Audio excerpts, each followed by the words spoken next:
ముందుగా ఏపీలో అతి త్వరలో డిఎస్సికి సంబంధించినటువంటి నోటిఫికేషన్ రావడానికి సిద్ధంగా ఉంది. మరి ఏపీలో డిఎస్సి రాసేటటువంటి ఆస్పిరెంట్స్ అందరూ కూడా మీరు ఇక సిద్ధమయ్యేటటువంటి టైం అనేది చాలా దగ్గరగా ఉంది. మరి ఈ తరుణంలో మరి డిఎస్సి రాసేటటువంటి ఆస్పిరెంట్స్ అందరూ కూడా మీ యొక్క టార్గెట్ ని ఈ డిఎస్సి మీద ఫోకస్ చేయాల్సినటువంటి అవసరం ఉంది. దాదాపు ఒక 6 months నుంచి ఈ డిఎస్సికి సంబంధించినటువంటి నోటిఫికేషన్ కోసం వెయిట్ చేస్తున్నారు. మరి అతి కొద్ది రోజుల్లోనే మరి డిఎస్సికి సంబంధించినటువంటి నోటిఫికేషన్ రావడానికి అవకాశం ఉందని మనకి న్యూస్ అయితే రావడం జరుగుతుంది. కాబట్టి మరి డిఎస్సికి సంబంధించినటువంటి ఆస్పిరెంట్స్ అందరూ కూడా మరి ఏ విధంగా ప్రిపేర్ అవ్వాలి ఏంటి అనేది మనం ఒక 10 నిమిషాలు డిస్కస్ చేద్దామండి. ఇక్కడ మనకి ఈ రోజు బయలాజికల్ సైన్స్ సంబంధించినటువంటి 10th క్లాస్ సంబంధించినటువంటి బయలాజికల్ సైన్స్ జెనెటిక్స్ జన్యు శాస్త్రానికి సంబంధించినటువంటి టాపిక్ ని మనం ఈ రోజు ఇక్కడ డిస్కస్ చేస్తున్నాం. దానికంటే ముందు మనం రెగ్యులర్ గా ప్రతిరోజు లైవ్ అనేది మనకి 24 నుంచి లైవ్ క్లాసులు రెగ్యులర్ గా కండక్ట్ చేస్తామండి. Psychology, perspectives in education, biology, content, ఇంకా జీకే, కరెంట్ అఫైర్స్. సో వీటికి సంబంధించినటువంటి ప్రతి ఒక్కటి కూడా మీకు అందుబాటులో ఉంటాయి. సో కాబట్టి మన ఛానల్ని ఎవరైతే ఫాలో అవుతున్నారో ఖచ్చితంగా మీ అందరికీ కూడా ఈ ఏపీలో జరిగేటటువంటి డిఎస్సిని బేస్ చేసుకొని మొత్తం కూడా మనకి క్లాసులు అనేవి ఉంటాయి. ఈ నెల 24 నుంచి ఇంకా ఎక్కువ పెద్ద మొత్తంలో మనకి మీకు అందుబాటులో ఉండడానికి ప్రయత్నం అయితే చేస్తాను. మరి లైవ్ లో ఉన్నటువంటి ఆస్పిరెంట్స్ అందరూ కూడా మరి వివి వ్లాగ్స్ రాజేందర్ రెడ్డి గారు అందరికీ కూడా గుడ్ ఈవినింగ్ అండి. మరి డిఎస్సికి ప్రిపేర్ అయ్యేటటువంటి ఆస్పిరెంట్స్ మరి మీరు ఇప్పుడు చేయాల్సినటువంటి ఏం చేయాలి ఏంటి అనేటటువంటిది మనం ఒక డిస్కస్ చేద్దామండి ఒక 10 నిమిషాలు. చూడండి, మరి డిఎస్సి నోటిఫికేషన్ సంబంధించినటువంటి త్వరలో నోటిఫికేషన్ రావడానికి సిద్ధంగా ఉందని మన అందరికి కూడా అర్థమవుతుంది. నోటిఫికేషన్ వచ్చిన తర్వాత దాదాపు 45 రోజుల్లోనే మరి డిఎస్సికి సంబంధించినటువంటి పోస్టింగ్లని అంటే ఎగ్జామ్ అనేది కండక్ట్ చేస్తారు అనేటటువంటి న్యూస్ అనేది మనకి రావడం జరుగుతుంది. అంటే దాదాపు మాక్సిమం 2 months వేసుకోండి మీరు.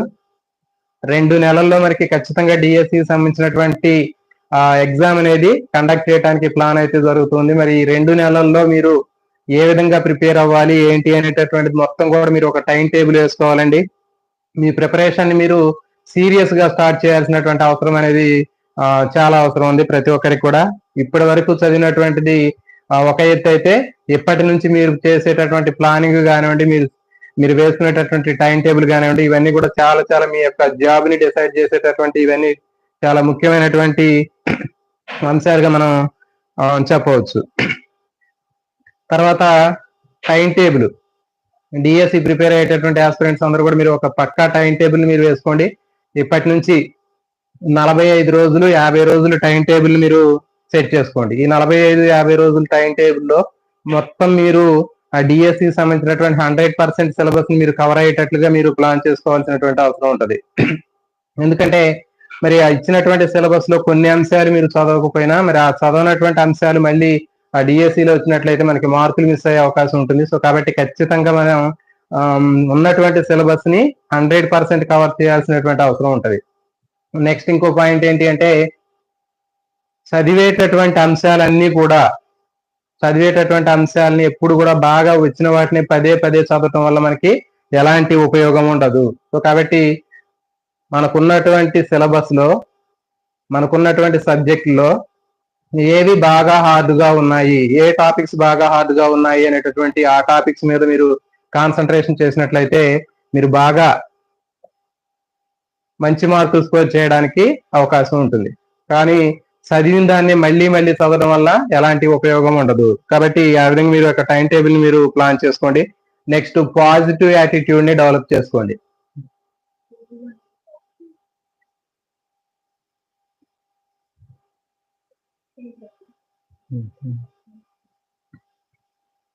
పాజిటివ్ యాటిట్యూడ్ ని డెవలప్ చేసుకోండి అంటే నేను చేయగలుగుతాను, నేను చదవగలుగుతాను అనేటటువంటి ఒక పాజిటివ్ యాటిట్యూడ్ ని డెవలప్ చేసుకున్నట్లయితే ఖచ్చితంగా మీరు డిఎస్సిలో సక్సెస్ అవడానికి అవకాశం ఉంటుంది. ఎందుకంటే మనం చదివేటటువంటి పోస్టులు ఎన్ని ఉన్నాయి, లేకపోతే మనకి టెట్ లో మార్కులు తక్కువ ఉన్నాయి, మనకు రాదేమో అనేటటువంటి ఆ నెగిటివ్ ఫీలింగ్ ని మీరు మైండ్ లోంచి తీసేయండి. ప్రతిదీ కూడా మీరు పాజిటివ్ గా చదవండి. ఈ రోజు నుంచి మీరు పాజిటివ్ యాటిట్యూడ్ డెవలప్ చేసుకున్నట్లయితే నేను చేయగలను, నాకు వస్తుంది, నేను చదువుతాను అనేటటువంటి పాజిటివ్ యాటిట్యూడ్ ఉన్నట్లయితే మీరు ఖచ్చితంగా డిఎస్సిలో సక్సెస్ అవడానికి అవకాశం ఉంటుంది. నెక్స్ట్ టెట్ మార్కులు చూడండి, చాలా మంది ఆస్పిరెంట్స్ గతంలో రాసినటువంటి టెట్ మార్కులు బేస్ చేసుకొని మరి ఇప్పుడు మళ్ళీ తక్కువ మార్కులు ఉన్నట్లయితే డిఎస్సిలో మనం సక్సెస్ అవుతామా లేదా అనేటటువంటి ఆ ఆ డైలమాలో ఉన్నారు. కానీ ఆ టెట్ మార్కులు అనేవి ఇక అయిపోయింది. కాబట్టి మరి ఆ టెట్ మార్కులు మీరు బేస్ చేసుకుని దాని మీద ఎక్కువ టైం వేస్ట్ చేయడం కంటే నెక్స్ట్ మనం ఏం చేయాలి అనేటటువంటి దాని మీద మీరు ఎక్కువగా ఫోకస్ చేయాల్సినటువంటి అవసరం ఉంటుంది. మనం ఆల్రెడీ గతంలో చెప్పాము, మనం టెట్ లో ఒక 14 మార్కులు వస్తే మనకి డిఎస్సిలో 2 మార్కులు సమానం అని చెప్పాం. సో కాబట్టి ఎవరైతే ఇప్పుడు ఏపీలో డిఎస్సి రాసేటటువంటి ఆస్పిరెంట్స్ ఉన్నారో మీరందరూ కూడా నిరుత్సాహపడాల్సినటువంటి అవసరం లేదు. మీరు ఖచ్చితంగా ఒక పక్కా టైం టేబుల్ ప్లాన్ చేసుకొని కంటెంట్ లో మీరు మంచి మార్కులు స్కోర్ చేసుకున్నట్లయితే ఆ టెట్ లో లాస్ అయినటువంటి మార్కుల్ని మీరు ఇక్కడ కవర్ చేసుకోవడానికి అవకాశం ఉంటుంది. సో కాబట్టి టెట్ గురించి మీరు కంప్లీట్ గా దాని గురించి మర్చిపోండి. దాని గురించి టెట్ లో మార్కులు తక్కువ ఉన్నాయి, డిఎస్సిలో మనం సక్సెస్ అవ్వలేము అనేటటువంటి ఆ నెగిటివ్ థాట్స్ నుంచి మీరు ఖచ్చితంగా బయటకు రావాల్సినటువంటి అవకాశం ఉంటుంది. నెక్స్ట్ మరి కోచింగ్ తీసుకున్నట్లయితే చాలా మంది మరి తక్కువగా ఉన్నటువంటి టైంలో ఒక 2 నోటిఫికేషన్ పడిన తర్వాత చాలా మంది కోచింగ్ సెంటర్ చుట్టూ తిరుగుతూ ఉంటారు. సో కాబట్టి మాక్సిమం ఏంటి అంటే ఆ కోచింగ్ సెంటర్ కి వెళ్ళడం వల్ల ఏంటి అంటే ఆ ఉన్నటువంటి తక్కువ టైంలో మనం నేర్చుకోవడం అనేది చాలా కష్టంగా ఉంటుంది. ఎందుకంటే అక్కడ కొత్త వాతావరణం, కొత్త పరిస్థితులు ఉంటాయి, మొత్తం చాలా ఇబ్బందిగా ఉంటుంది. సో కాబట్టి మాక్సిమం ఎవరైతే ఇప్పటి వరకు కోచింగ్ వెళ్ళి ఉన్నారో వాళ్ళ ఇంటి దగ్గర కూర్చొని చదువుకోవడం కానివ్వండి, లేకపోతే లైబ్రరీకి పోయి చదువుకోవడం కానీ ఇట్లా చేయండి. అంతేగాని ఇప్పుడు మాక్సిమం ఇప్పుడు మరి నోటిఫికేషన్ పడిన తర్వాత డిఎస్సి కోచింగ్ వెళ్ళటం అనేది మాక్సిమం అంత సరైనటువంటి పద్ధతి కాదు. ఇంకా బుక్స్ తీసుకున్నట్లయితే ఖచ్చితంగా మీరు అకాడమీ బుక్స్ చదవాల్సినటువంటి అవసరం ఉంటుంది. తెలుగు అకాడమీకి సంబంధించినటువంటి టెక్స్ట్ బుక్ లో ఉన్నటువంటి ఆ ఇన్ఫర్మేషన్ అనేది మనకి ప్రామాణికంగా ఉంటుంది. సో కాబట్టి ఖచ్చితంగా డిఎస్సికి సంబంధించినటువంటి తెలుగు అకాడమీకి సంబంధించినటువంటి స్కూల్ టెక్స్ట్ బుక్స్ కానివ్వండి, లేకపోతే ఇంకా సైకాలజీ కానివ్వండి, లేకపోతే పై కానివ్వండి, ఏదైనా సరే తెలుగు అకాడమీ టెక్స్ట్ బుక్లను చదివే ప్రయత్నం అయితే చేయండి. ఆ విధంగా టెక్స్ట్ బుక్లు చదవడం వల్ల ఏంటి అంటే మనకి సరైనటువంటి సమాధానాలు మొత్తం కూడా బుక్ ని బేస్ చేసుకొని తయారు చేయడం జరుగుతుంది. ఇప్పుడు రీసెంట్ గా ఈ రోజు ఒక మిత్రుడు కామెంట్ చేయడం జరిగింది, మన ఉన్నటువంటి ఫారెస్ట్ పర్సెంటేజ్ తీసుకున్నట్లయితే మనకి టెక్స్ట్ బుక్ లో ఒక రకంగా ఉంది, గూగుల్లో ఒక రకంగా ఉంది అని అడగటం జరిగింది. సో కాబట్టి మనం గూగుల్ ని ప్రామాణికంగా తీసుకోకూడదు, తెలుగు అకాడమీ టెక్స్ట్ బుక్ ని ప్రామాణికంగా తీసుకోవాలి. ఎందుకంటే మరి తెలుగు అకాడమీ టెక్స్ట్ బుక్ ని ప్రామాణికంగా తీసుకొని మనం చదవటం వల్ల రేపు డిఎస్సిలో మనకి వచ్చేటటువంటి ఆ క్వశ్చన్లు వచ్చినప్పుడు ఆ టెక్స్ట్ బుక్ లో ఏ ఆన్సర్లు ఉన్నాయో ఆ ఆన్సర్ మనం ఫాలో అయ్యి మనం ఆ ఎగ్జామ్ రాసినట్లయితే మనకి ఒకవేళ మిస్టేక్ ఉన్నప్పటికీ కూడా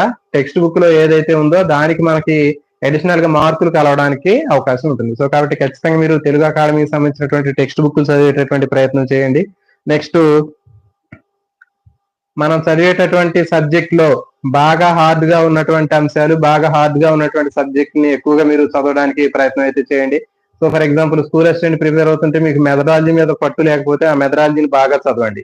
ఓకేనా? అట్లా కాకుండా ఒక పర్స్పెక్టివ్స్ ఇన్ ఎడ్యుకేషన్ లో మీకు సరైనటువంటి పట్టు లేకపోతే ఆ టాపిక్ ని చదివే ప్రయత్నం చేయండి. సో కాబట్టి ఇట్లా మనకి ఏ అంశాలు అయితే మీకు కొంచెం బాగా ఇబ్బంది పెడతాయో వాటి మీద ఎక్కువ ఫోకస్ చేసినట్లయితే మనం ఎక్కువ మార్కుల్ని స్కోర్ చేయడానికి అవకాశం ఉంటుంది.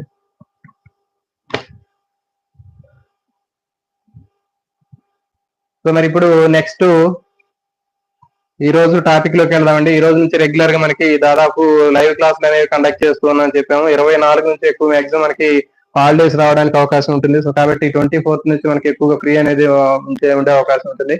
ఆ 24 నుంచి మాక్సిమం అన్ని రకాలైనటువంటి తెలంగాణలో టెట్ కి సంబంధించినటువంటి సిలబస్ కానివ్వండి, లేకపోతే ఇంకా ఏపీలో డిఎస్సికి సంబంధించినటువంటి సబ్జెక్టులకు సంబంధించినటువంటివి కానివ్వండి, చాలా వరకు ప్రాక్టీస్ బిట్లు కానివ్వండి, లైవ్ క్లాసులు కానివ్వండి, మీకు ఇంకా రకరకాలైనటువంటి క్లాసులు కానీ అందించే ప్రయత్నం అయితే చేస్తాను. సో కాబట్టి ఎవరైతే ఆస్పిరెంట్స్ ఉన్నారో వాళ్ళందరికీ కూడా మన యొక్క కంటెంట్ మీ అందరికి కూడా 100% యూజ్ అవుతుందని ఆశిద్దాం. సో